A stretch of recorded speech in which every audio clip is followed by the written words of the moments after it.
నిజం, నిష్పాక్షికం, ప్రజల గొంతుక ప్రధాన లక్ష్యం. ధర్మేంద్ర ప్రధాన్ గారు మొత్తానికి రాజీనామా చేసినారు.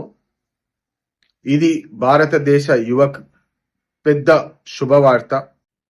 ఎందుకంటే అహంకారం తోటి ఏదైతే బీజేపీ ప్రవర్తించిందో గత నెల రోజుల పైగా అనేక మంది విద్యార్థులు రోడ్డెక్కి వాళ్ళ నిరసన తెలిపి భారతదేశ జనతా మొత్తం ఒక్కటై కేవలము మా హక్కుల ప్రకారము మేమెన్నుకున్న నాయకులు మాకు న్యాయం చేయాలని చెప్పి ఏదైతే వాళ్ళు ధర్నా చేసినారో దానికి ఫలితం లభించింది.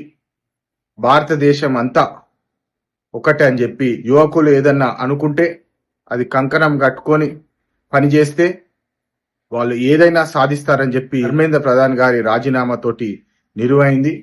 నేను ఈ రాజీనామా ఒక పెద్ద విక్టరీ మన యువతకి. మరి ఈ రాజీనామా తర్వాత భారతీయ జనతా పార్టీ నాయకులు, మంత్రులు అందరూ ఇప్పుడు ఒళ్ళు దగ్గర పెట్టుకొని పనిచేస్తారని చెప్పి నేను నమ్ముతున్నాను. లేదంటే మళ్ళీ రోడ్ ఎక్కాల్సి వస్తుందని చెప్పి ఈ సందర్భంగా మళ్ళొకసారి భారతదేశ యువతకు అందరికీ నా శుభాకాంక్షలు. జై హింద్, జై భారత్.